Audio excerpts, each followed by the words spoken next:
didn't choose to be born into this. Nobody does. But here you are, checking your bank account and looking away quickly, doing the math in your head before you order food, saying, "I'm good," when someone asks if you need anything, because asking feels worse than going without. And somewhere in the back of your mind, a quiet voice has been running on a loop for years. This is just how it is for people like me. And today, we are going to talk about that voice, where it came from, why it is lying to you, and what it has been costing you every single day. Let's start with something most people will never say to your face. Poverty is not just about money. It is about what poverty does to your mind. Psychologists Sendhil Mullainathan and Eldar Shafir spent years researching what happens to the human brain under financial pressure, and what they found was striking. When you are poor, your brain is not lazy. Your brain is exhausted because every single day, your mind is consumed by one urgent problem. How do I survive this week? Not next year, not 5 years from now. This week. And when your brain is locked in survival mode, it physically has less mental bandwidth left for everything else. For planning, for dreaming, for thinking long term.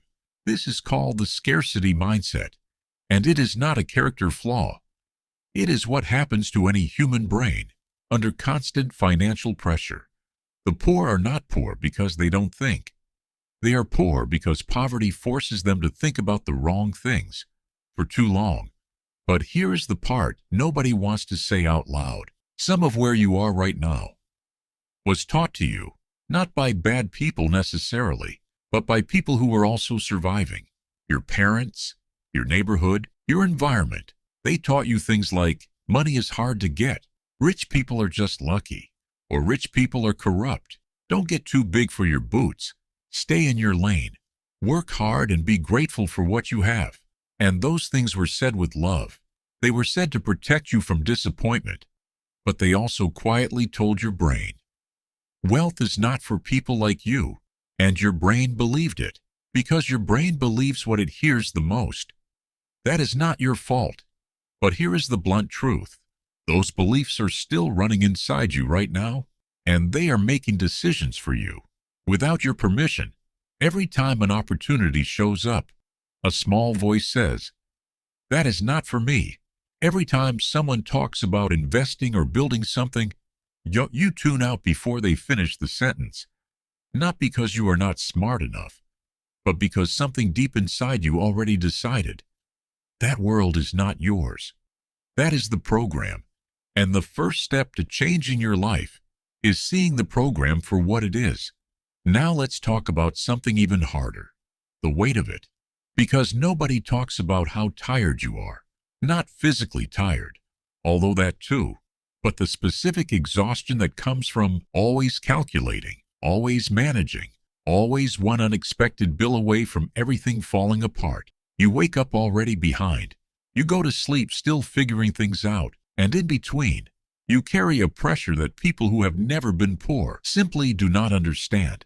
There is also the shame, the quiet shame of being looked at differently, of being in a room and knowing it, of watching people talk about vacations and investments, and having nothing to add, of feeling like the world was built for other people, and you are just moving through it. That shame is heavy, and here is what shame does psychologically. It shrinks you. It makes you smaller than you are. It makes you avoid the very conversations and rooms that might actually change things for you. Because shame tells you you don't belong there yet, and so you stay where you are. Not because you gave up, but because shame is quietly making the decision for you. And then there is the desperation, the wanting it to change so badly that you will try anything. The lottery ticket, the investment that sounds too good to be true, the scheme that promises fast money, and people love to judge that. They call it foolish. They call it irresponsible. But psychology tells a different story. When someone has been under pressure long enough, when the suffering has gone on long enough, any exit looks worth the risk. This is not stupidity. This is what prolonged financial stress does to human decision-making. The brain stops calculating long-term risk when short-term survival feels urgent enough. So if you have ever chased a shortcut or believed in something that didn't work out, that was not weakness. That was a mind under pressure, looking for a door, any door. The problem is that most of those doors lead nowhere, and every failed shortcut makes you trust yourself a little less, makes you feel a little more stuck, makes that quiet voice a little louder. This is just how it is for people like me. Here is what I want you to understand. The way you see the world right now is not the truth. It is a lens built by years of scarcity, years of being told no, years of watching things not work out. Through that lens, opportunity looks like a trap. Kindness looks suspicious. Success looks like something that happens to other people. And that lens is costing you every single day. Not because you are broken, but because the lens was built for surviving, not for growing. And here is the uncomfortable truth that I will say with full respect. Some of the habits you have right now are keeping you exactly where you are. Spending money to feel better temporarily. Avoiding financial conversations because they feel overwhelming. Staying in comfort zones that stopped being comfortable a long time ago. Waiting for something outside of you to change first, before you change anything inside. These are not moral failures. They are survival habits that made sense once, but they are running your life now, and you deserve better than that. So what actually changes things? Not a motivational speech, not just working harder, because you are already working hard. The thing that actually begins to shift everything is identity, not what you do, who you believe you are, because your brain will always find evidence to support what it believes about you. If you believe you are someone money runs away from, you will find evidence of that everywhere.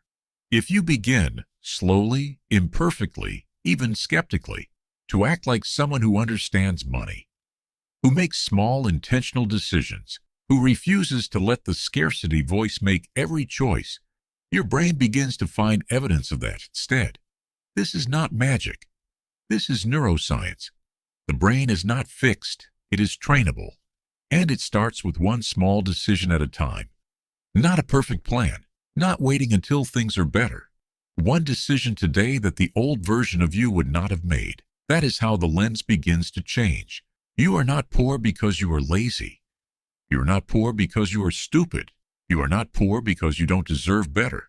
You are poor because you inherited a mindset built inside a system that was not designed to make it easy for people like you. And that is real. That is true. And it is also true that the mindset can change, that the habits can change, that the story can change, not overnight, not without difficulty, but it can change. And the fact that you are here right now, watching this, trying to understand yourself better, that is not nothing. That is the beginning. If this video spoke to something real in you, if you recognized yourself in any of this, I want to point you to something that goes even deeper.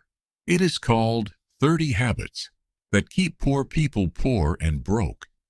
It goes through the specific habits, the exact thinking patterns and daily behaviors that quietly keep people stuck in financial struggle. Not to shame anyone, but to name what is happening clearly so you can finally start making different choices. If you are serious about changing how you think about money, that book is your next step. And if this video helped you see yourself differently today, even just a little, please subscribe. Because this channel exists for people who want to understand themselves deeply and build something better from that understanding. Leave a comment below. Tell me one thing from this video that hit home. I read every single one, and I want to hear from you. You are not alone in this, and you are more capable than the scarcity voice has been telling you.